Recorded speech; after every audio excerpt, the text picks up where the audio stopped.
I'm Brian Dupree, one of the VA radiologists. One of my passions is teaching, so we've been thrilled to have the residents rotate over at the VA.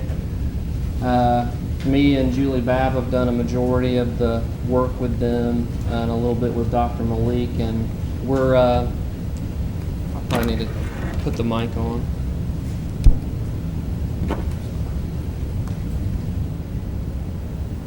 Is that better, worse, same? What's that? Switches on there, make sure they're both on. Better? Yes.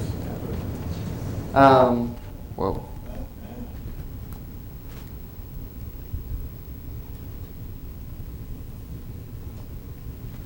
But so far the feedback has been positive from the residents, and I'm going to meet with them after today's talk and just see what can we do better, what needs to change.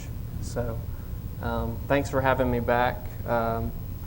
One thing in residency that is critical to kind of be able to do is a lumbar puncture or myelogram, and you'll be asked to do it when you get out in practice. All of my friends, even generalists or neuro-trained people, they're all doing these. With the increasing BMI of our patient population and just kind of the world in general, some people just aren't able to be tapped at the bedside. So when I was a resident, I was at a private practice kind of driven place, and teaching was good, but there were definitely things like procedural teaching that could have been better. So I was kind of thrown to the wolves a little bit on my first few LPs, and so I kind of asked some of the residents and if they would, that have been over there, if they would benefit from maybe just some basics of LP and myelograms, and they said that they would. So some of you who already feel proficient at LPs and myelograms, this may be extremely basic, but I just wanted to share kind of my experience and what I think about from the most simple, how to talk to the patient in the beginning to the end, and hopefully y'all stay with me. But I think this will be really most valuable for the first years if you either haven't done one or still don't feel great about doing them. So prep before you even go in to talk to the patient or do the procedure. Consent, kind of the safety, what to think about while you're doing this procedure, because you're putting a needle in someone's back. The procedure itself, both lumbar puncture and myelogram, and then a little bit about what to do after the procedure. And if we have time, needle techniques. So prep, I think this is the most important part. First, look at the order. Sometimes people order a fluoro-guided LP, and it could be a 17-year-old girl who doesn't have any reason to have a fluoro-guided LP. So think simply about it. Do I really need to radiate this patient to be successful doing the lumbar puncture? And where I trained, it got done a lot because the neurologists didn't get reimbursed enough to do them, so they would try their best to send them to us. But again, the patient is your primary concern, and if it's a 17-year-old skinny young woman, then there's really arguably no reason for them to start out getting a fluoro LP. At least have somebody try it is usually what we ask them to do in my fellowship. So if you have any question, call the physician. Is it needed? There's been only a few times where it was a situation where I didn't think the LP needed to be done, but if you believe strongly, talk to your attending and kind of go from there, or call the clinician and talk it out. And to me, the most important thing, if you decide you're going to do the procedure, look at old films. They're your best friend as a radiologist. Do some measurements off of it. That way it'll help you before you get in there as far as how long should my needle be. Because it's frustrating when you get in there and you realize that your needle's not quite long enough. Review the anatomy, especially if you're a first year and this is a new procedure to you. If you have a hanging skeleton somewhere, I'm sure there's one in the med school somewhere. Go look at it. See how three-dimensionally the transverse processes, or the spinous processes, I should say, how they're oriented compared to what you're seeing on the plain film. That could help you visualize where the needle should go even before you get started. And then your first few times of doing any procedure, I always took notes. Like I would, before I went back to the reading station, if there was time, or later that night, I would write down things that worked, things that I needed to work on the next time. That way, every time you do a procedure, you're hopefully a little bit better. And then anytime before I do a procedure, even today, I'll go back and I have 1 or 2 sheets of paper for each procedure I do. I just quickly look over it to make sure that I'm being safe for the patient and that it'll increase my success. Consent, again, no one told me what to tell the patient before I went to do an LP. I looked it up. Before you do a procedure, I think it's really important to set the tone with your patient. Build trust immediately if you can. And I think the ground rule of that is just treat somebody how you would want to be treated. If you were having a procedure done, you don't want somebody to just come in the room and not introduce themselves or just start poking and prodding on you immediately. You would want to develop some rapport before you got started. So I always tell myself that before I go into a procedure too. Just, remember this is a person. It's not just get the job done. So I always take some time, introduce myself, find a little bit about them why do they think they're there. Sometimes that's extremely enlightening. It may just be headache and they wanted to get an LP for subarachnoid hemorrhage, but you may find out something about the patient that they failed to mention in the history. So use that as an advantage to yourself. And if you're on call, I found one frustrating thing is sometimes patients would be sent down for a lumbar puncture or myelogram. They weren't consented or not consentable. So before you send for a patient for a procedure, make sure that they can consent themselves. And then one thing that could potentially be overlooked, again, going back to the young female, is are they pregnant? So you're going to be doing fluoro in the lumbar spine, so see if they've got a beta HCG or if there's a chance they could be pregnant. During the consent, be as accurate as possible. Be thorough. Again, I think most patients appreciate when you take the time to really explain everything. That way, if even the best procedurally gifted person makes mistakes or things can happen. So if you kind of cover most of everything that could happen, I think in the long run you'll be better off. Some patients will ask you exactly what percentage of the time does bleeding happen from an LP. Maybe know some stats. I have it on my piece of paper just so I can quickly give them that. If some patients are just very detail oriented, it's rare, but it does happen. And in the end, let them know that your plan is to take the best care of them, and that usually sets the tone. And a prepared patient, in my experience, is usually going to be happier and more understanding if you've taken the time and shown that you care and it's not just you're there to get the job done. So this is kind of basics, but I found that it makes your job a lot easier. And anytime going into a procedure, if you can make things easy for yourself, it's better. Safety first. Go in the room. Make sure the tech knows how to run the equipment if they're going to be helping you. Make sure the machine works.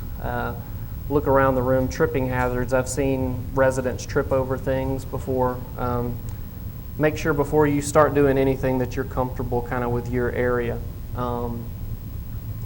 so that everything will be streamlined and ready to go.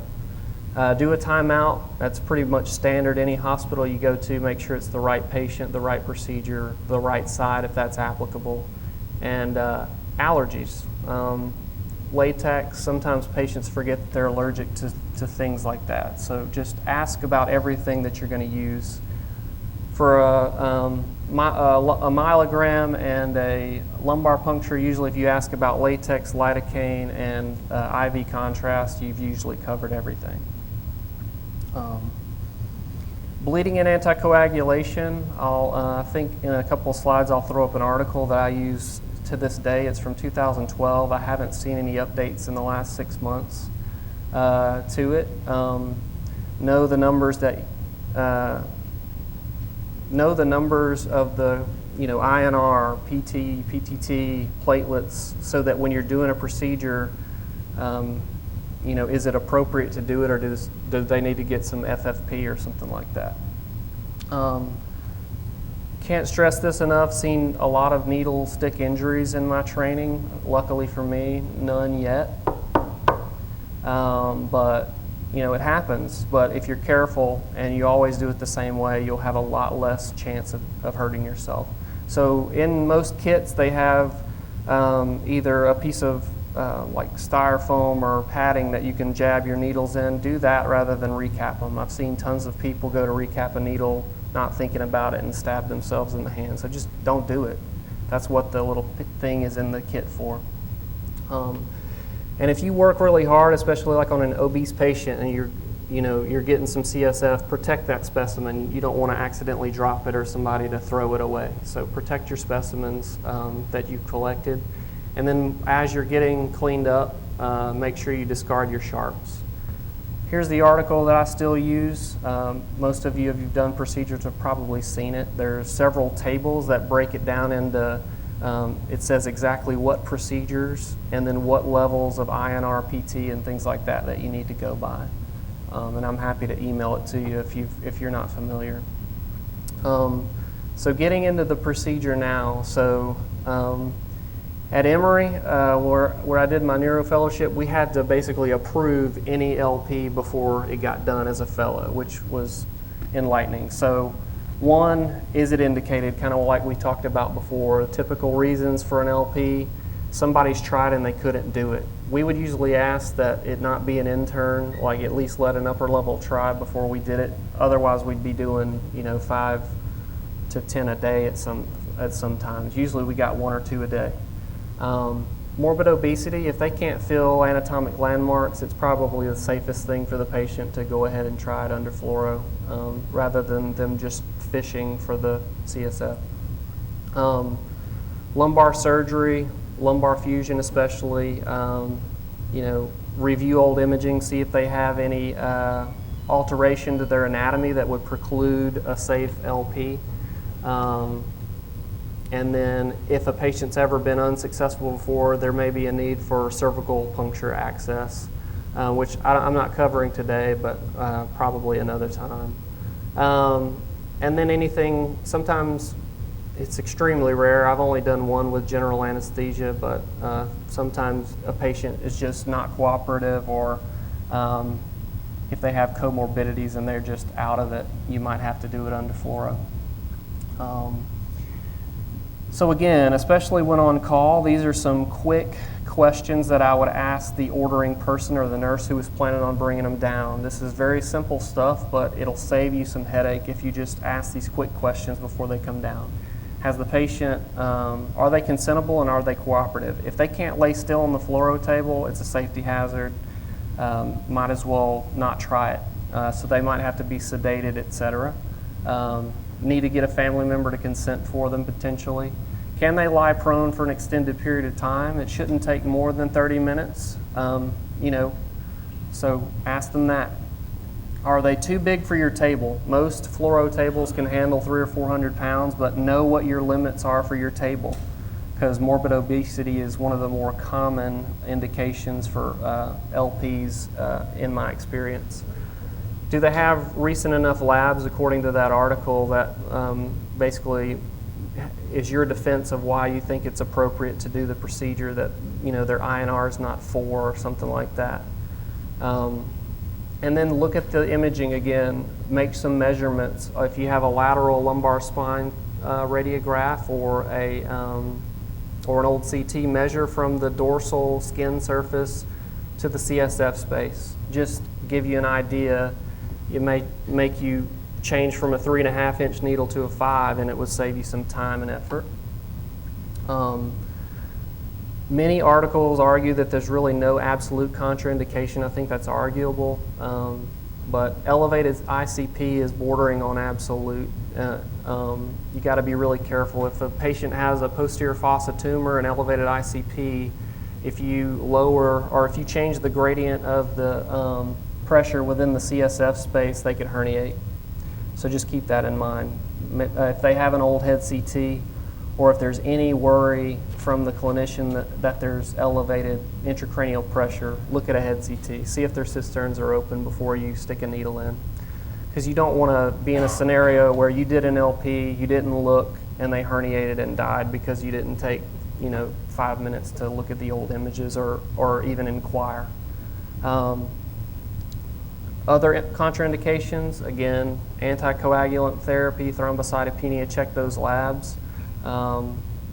If you know or there's concern that there might be an epidural abscess, you don't want to stick your needle through that. You'll just infect the CSF space and may make the patient even more sick. If you've got multiple levels to choose from when you go to do the procedure, if they've got like a sacral decubitus or an ulcer that's on their back, avoid that. I mean, it's pretty common sense, but it needs to be said. And then uncooperative patient, going back to that. Review old images, look for elevated ICP signs on a head CT. Again, better to call the physician and talk about elevated ICP rather than have the patient herniate. Measure this from the skin to the canal.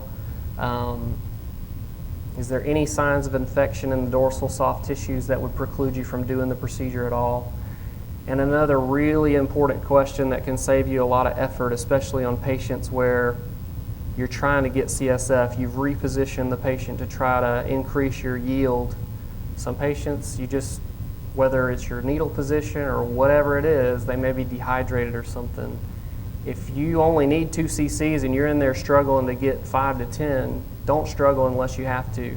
Ask the clinicians what tests they're ordering, and if they know, ask them how many cc's of fluid do they need to make the diagnoses they're seeking, or call the lab and just say, hey, they've ordered a gram stain, this, and this. You tell me how many cc's y'all need, and then how do you want me to put them in the tubes? And it'll save you a lot of pain and suffering.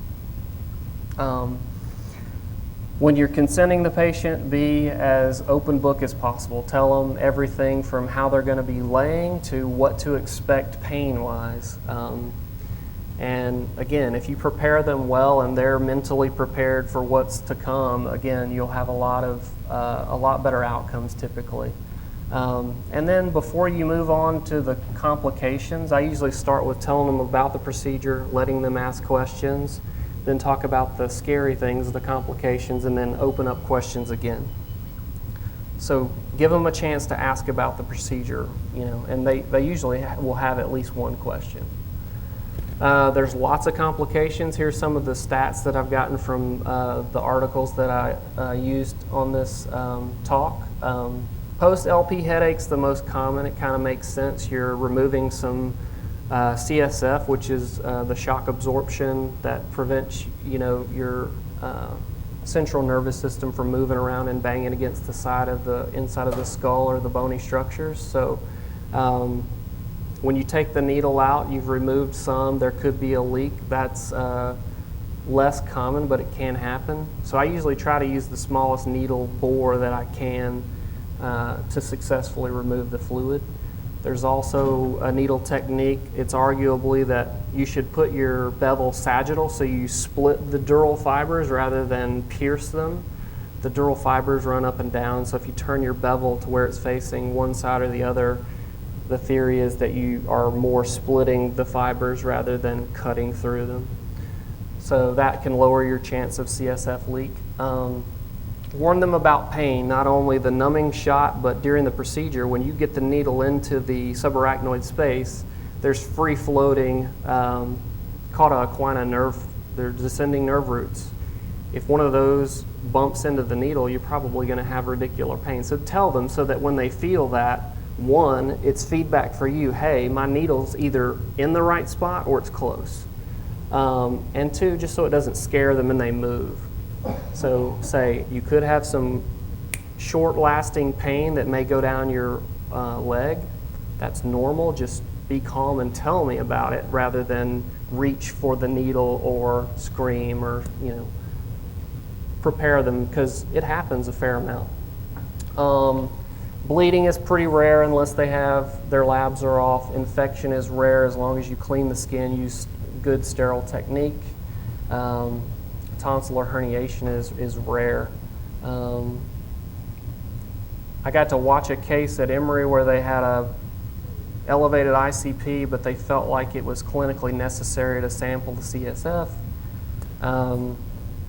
And they actually took some CSF out and added some sterile saline back into the canal, hoping that the gradient wouldn't change that much. I'm not real sure of the science behind it, but I guess there are times where the clinicians say we absolutely have to have it. So I wouldn't personally feel comfortable doing it since I've only seen that happen once, but I guess it can be done. That patient did fine. The possibility of injuring someone to where they're paraplegic is extremely rare, but again, look at old images, know where the conus is, because you can't have tethered cord where the conus is lower than it should be. Typically, L2 is about as low as it goes. L1, L2 is pretty common, but L2 is pretty rare. But look, that way you can choose the most appropriate level. Always tell the patient anytime you do a procedure, hey, we may not be successful. I've done a lot of these, but there are times whether it's not your day or the situation is just not right, and you may not be successful. But that's, operator dependent. If you're just learning the procedure, you're going to be more unsuccessful than somebody who's done hundreds and hundreds. But don't get frustrated, just call somebody for help. Epidermoid, dermoid cyst, extremely rare, but that just shows the importance. Use your stylet. Don't pull it out until it's necessary, because some skin cells could get in there, get implanted, and that's how that happens. Before you do the procedure, again, this goes back to checking the room. Make sure you have everything there. It's not right to the patient to get into the procedure for a myelogram, for instance, and realize, oh my gosh, we don't have any contrast today. Or, we're out of the myelographic contrast. You've already put the patient through the needle stick. Don't get yourself in that situation. So make sure you have every single thing that you need. Again, that's why I usually use a checklist, just to make sure. Positioning the patient. Prone is pretty typical. They're going to be laying on their stomach, but they can be oblique depending on their anatomy. And we'll look at some films to kind of show that. Fluoro. When you're doing fluoro, your goal is to always minimize the radiation exposure to the patient. So cone in on the area that you want. Don't have your field wide open, just to help limit the amount of radiation exposure to yourself and the patient. I usually mark 2 levels. The level that I'm going for first, I'll put in the middle of the field so that parallax is not an issue. If you have the field you're going for at the top, it may look like your needle's in the right place, but it may not be. So put where you're going with your needle right in the center of the field of view. And then I'll mark a level above to just in case. Sometimes you may not be able to get in at a level. If the patient's willing, they may let you try the next level. Gown and glove, pretty self-explanatory if you've ever been on IR or any procedure, but it's important. If you touch something, accidentally change your gloves or your gown. Clean the skin. Typically start in the center, work your way out. I learned that from a video. No one really taught me, but just start in the middle, work your way out. Drape the site. I like a big field of view or a big field to work on, so I usually drape the patient to where it gives me the most surface area to kind of sit things, to kind of make me more efficient. And then lidocaine. One article that I read did a trial where they would give someone a small skin wheel versus a big wheel. Several hundred patients said that a smaller wheel actually turned out to be less painful to the patient and they did better. But it's all dependent on you. I've started using a small skin wheel. Don't really notice any different, but that's just limited when I've just started trying that a few months ago. And then once you've numbed the skin, you also want to kind of numb your tract. I use that personally as kind of like muscle memory of how I'm going to put the spinal needle in. So I'll line up the deep numbing needle, the longer 22 gauge needle that I use, and I'll tap fluoro once just to see if my trajectory's right and numb the tissues that you're actually going to be going through with your longer needle. And it's kind of like it gives you some muscle memory before you get in there. There was a time where I'd never seen an LP tray. This is what's in them.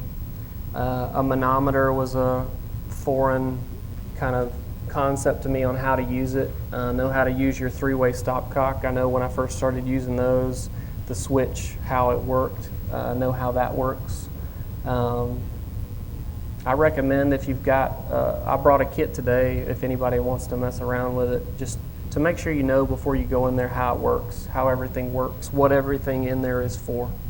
And a side note, most kits that we get at the VA have 20 gauge needles. I usually try not to use that big of a bore needle. I usually use 22 or 25 if I can. Again, making the smallest hole in the dura, limiting your chance of CSF leak. So now we're going back to positioning. The image on the right is just a patient laying prone. You can see, let me grab my pointer here. So you can kind of, just going through the anatomy, pedicle, vertebral body, spinous process. You're kind of seeing it's cortices on the ends, but you can also see that it kind of blossoms out. So you may think, hey, I can just put my needle right there and go into the interlaminar space, but you're going to run into bone. You can see it a little better right there, how the tip of the spinous process kind of balloons out. You can put a pillow underneath the patient's stomach to kind of increase or reverse that lordotic curvature, which will spread the spinous processes apart, which will give you a little bit better of an opening. You can see the interlaminar space here, this kind of lightly colored area, is much bigger than what you had there before. You could see it, but a majority of it was behind that spinous process. And then that's the area you want to target with your needle. Try to get your tip as close to the midline as possible to limit the chance of coming and hitting one of those nerve roots that are coming off and exiting out the neuroforamen. So try to hit midline. Going back to the 3D model, if you can find a skeleton beforehand, or there's a 3D Medical Essential Skeleton app that's free, just spin a 3D model and show how if you rotate the patient or change their positioning a little bit, look how much. There was your window before, and it's a good bit bigger just by moving that spinous process just off midline a little bit. Again, that can make your target a lot bigger and increase your success rate. So quickly, step by step, I usually numb the patient first, put a skin wheel, numb a little deeper, let it work. While it's working, I'll go to my kit and start marking things. I've measured the patient beforehand. I know about how many centimeters it's going to take to get to the subarachnoid space. So I'll mark that with a marker on my needle at some place, say, I really don't want to go deeper than this. I'll at least want to check my needle before I get to this point, sort of thing. I like a 22 gauge Quinky needle. It's the one with the beveled edge. For my lumbar punctures, I got really good results with the Gertie Marks needle for myelography. It's 25 gauge, it's smaller. It has you use a coaxial technique. You use a little bit bigger bore needle to kind of line you up, and then you just put the spinal needle through it. The concept behind it is it has a small hole on the side of the needle, so that your chances of being in the space, I have a picture I'll show you, is a little bit better. It limits your risk of mixed injections, because the beveled edge can be in the subarachnoid space and the epidural space just because it's pretty long. So again, I place the Lido needle in, tap fluoro to get the muscle memory. As you're advancing your lumbar puncture needle after you've taken the numbing needle out, you may feel some resistance and then give, almost like a pop. Some of that's connective tissue, And then when you get to the ligamentum flavum, you'll feel a pop. And then when you get to the dura and arachnoid membranes, the meninges, then you're going to feel another pop.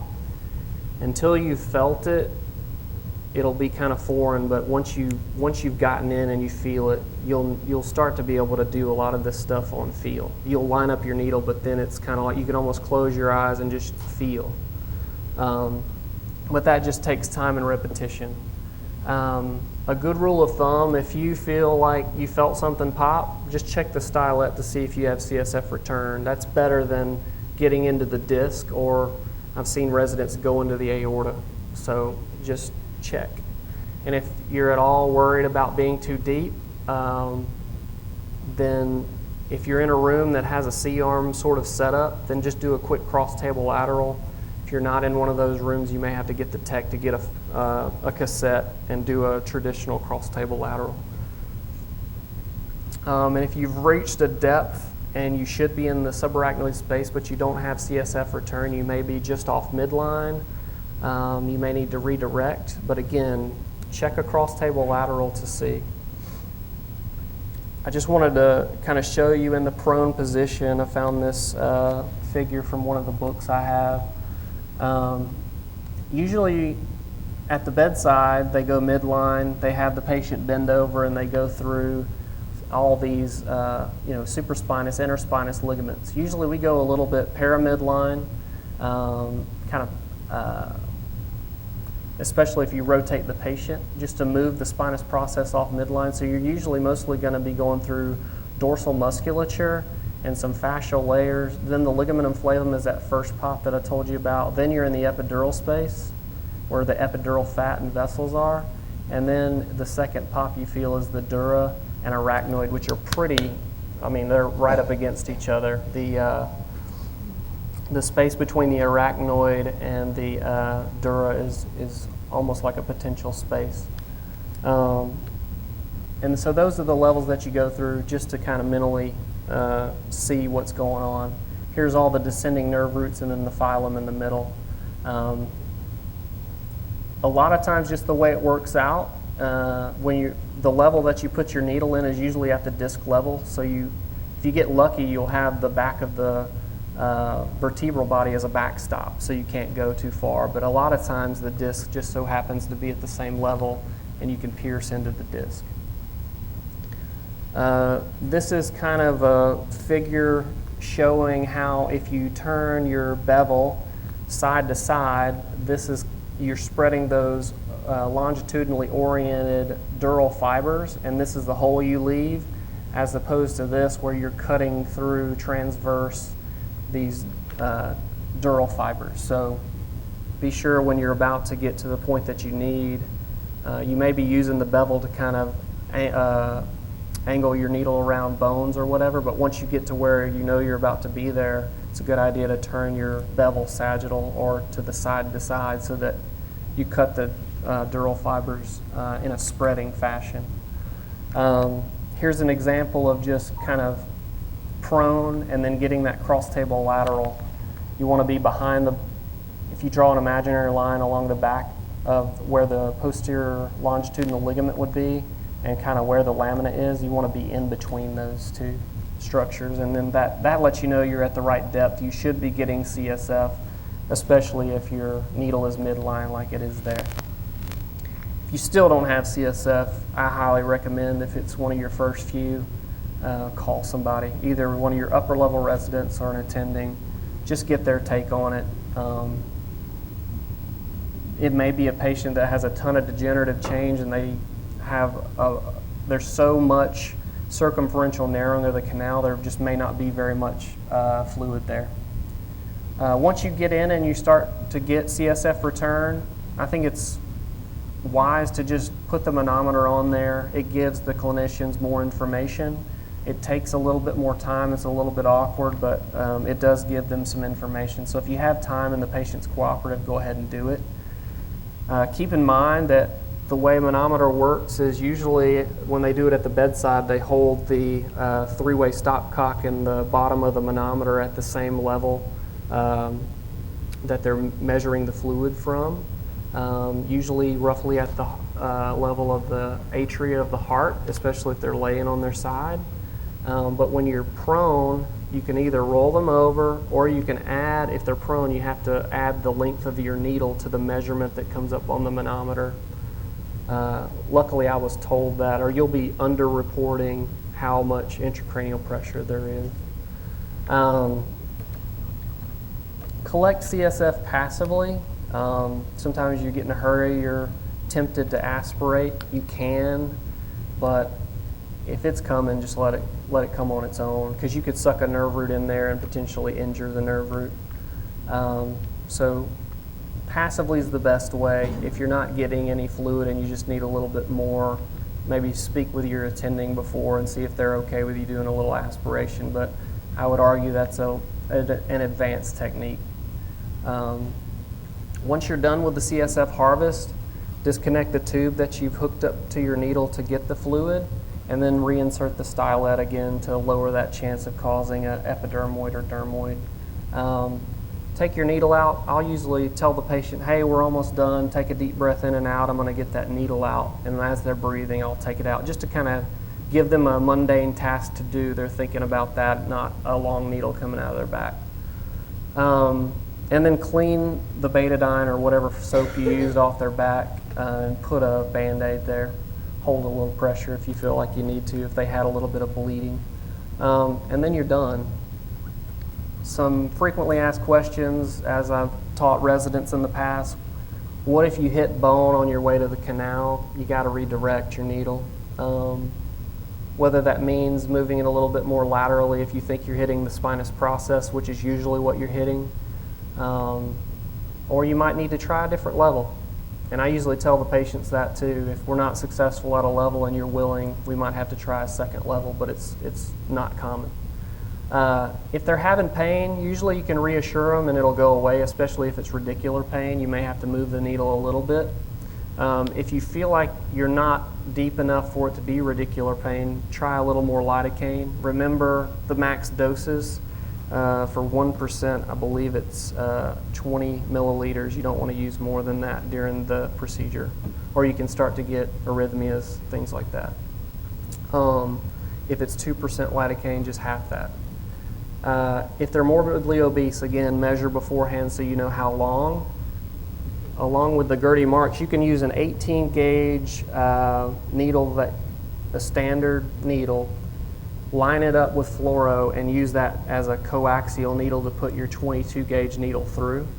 Because with a beveled 22, it wants to turn on you a little bit just by design, the way the forces work. So if you can buy yourself, a few centimeters of the needle not turning, that can increase your success rate in people with a lot of dorsal soft tissues. What if you don't understand something? You're looking at your needle, you don't know what's going on? Ask. Don't fish around. Don't do any harm to the patient. Just ask for help. I can give you all these. These are just some basics that you can look up. There's a Canadian site that I found some pretty solid videos of. If you've never done an LP, it's all bedside, but the principles are similar. Myelogram. MRI, this day and age, that's usually what we go to first because it's non-invasive, but if the patient has a pacemaker or is claustrophobic or whatever and they can't get MRI, this is the next best study to evaluate the internal structures of the spinal canal. So it's still important. As far as approving the procedure to be done, the only thing I ask in addition to the LP questions is, have they had a previous contrast allergy? And are there any medicines that they're on that lower their seizure thresholds? Because you're putting iodinated contrast into the spinal canal, it's eventually going to flow around all of where the CSF is. So there's theory that you can get seizures. It has happened. It's not common, but you can, if a patient's seizure threshold's already lowered, it increases their risk. So discuss that with their PCP or neurology. They may get them to hold it for a period of time just to make you feel better, the patient feel better. But it's all benefit-risk kind of scenarios. Some patients can't come off certain medicines, so you may just tell the patient during the consent, you can't come off of this medicine that we know lowers your seizure threshold. There's a chance you could have a seizure. So we usually watch the patient at least 2 hours after a myelogram, just for that reason. As far as prepping the patient, almost the same. Make sure to look at the order. Sometimes they don't tell, they just say myelogram. Do they want a lumbar? Do they want a thoracic? Do they want a cervical? Do they want all of it? Because that'll make a big difference on how you move the fluoro table. And that could also change what contrast you use. You usually use a denser contrast for the cervical spine as opposed to the thoracolumbar spine, just because it's going to get diluted as you move it up to the cervical spine when you tilt the table. Again, make sure the contrast is in the room and make sure that the contrast is approved for intrathecal use. There's been a case where somebody got some contrast injected that wasn't approved for intrathecal use and had a negative outcome. So just make sure that you know which contrast agents are approved. I know IsoView, one of the contrasts that we use, has one called IsoView 300-M, and the M means for myelographic use. So just make sure you know what you're doing. You don't want to put something into the CSF space that's not supposed to be there. As far as consent, again, the same as LP. The only thing you really need to tell them more about is the seizure and contrast allergy. That's the only real addition to this long list of complications. Most of them are rare, post-LP headache. When I'm talking about dural or CSF leak, I usually tell the patients about the symptoms so they know what to look for. And it's usually a patient a day or two out. Their headaches are really, really bad when they stand up. When they lay flat, they're almost completely gone. So you tell them those are the symptoms to look for. And when you're talking to a patient that calls in saying that they're having a horrific headache after the LP, what have you done to me, doctor? Ask them about those symptoms, and they may need a blood patch. So, blood patch, depending on your hospital, anesthesia does them. Some radiologists do them. You take some of the patient's blood out in a sterile environment, and then you inject some of their blood into the epidural space, hoping to seal off the hole that you made before. Meds to stop, again, you're going to have to discuss this with the clinicians, but here's a list, and I'm happy to share that. It's from, I believe I got this from Neurorequisites, so it's one of the figures in that book. It's physician dependent on how much they really scrutinize this. I usually check over my medicines I think it's just a smart thing to do. And most clinicians are reasonable as far as adjusting their medications as needed because they usually want the test pretty bad. Here's what the Gertie Marks needle looks like, and here's that concept I was trying to describe, but the picture's much better. So this bevel is the open hole when you take the stylet out of the Quinky needle, the traditional beveled edge needle. And these lines are basically saying epidural space beneath the dura and then the arachnoid. So you could be in all three spaces potentially with the Quinky needle if you're not deep enough. The Gertie Marks has a much smaller side hole, so your chances of being in the right spot are much better. So if you advance that on into the subarachnoid space, there's a less chance that you'd be in two different spaces at once. So that's one argument for using the Gertie Marks needle during a myelogram. In experienced hands, Quinky's fine though. It's not to say if you don't have Gertie Marks or at your facility, Quinky's fine. It's just a concept that I learned in fellowship, and I like the needle system pretty well. As far as anatomy, understand it before you go in to do the procedure, obviously, and know how the contrast should look as you're injecting it. That's, in my opinion, the key to the procedure. Most people can get the needle in the spinal canal, but until you know what the contrast should look like and how it should flow off the needle tip, that's when that's when you get better at this procedure and you can limit the complications. So this is what it should look like. After you've got the contrast in there, you can see dark nerve roots descending down the cauda equina. You can see the nerve root sleeves with a little bit of contrast and the negative nerve root going through there. So you can get fooled on an epidural injection because the epidural space will creep out here too, but usually if you see the nerve fibers in there and you see this kind of appearance coming with the nerve root coming out, I mean, you're in. I'll show you an example of what an injection into the wrong space looks like. Once you get them over to CT, usually if you do a myelogram, they're going to get a CT these days. This is what it should look like. You should see the conus and all the nerve roots coming down. Here's a coronal reformat. Here's what it should look like on the axial. So a couple of abnormal ones that I grabbed from 2 books, and then a case that I had a few weeks ago where I actually had a mixed injection. So I've done hundreds of these, but it can still happen. So if you don't see any nerve roots, and you're seeing kind of your contrast on your cross-table lateral or your prone image for that matter, if it's all kind of collecting at the periphery of what should be the fecal sac, you're probably epidural. You're probably not quite deep enough yet. Again, that's the importance. If you're not getting good CSF return, when you pull your stylet out, you probably don't want to inject contrast until you have that. Sometimes in certain scenarios, if you're confident that you're in, you may do a test injection and you may get a picture like that. If you take that much resolved epidural, what do you do now?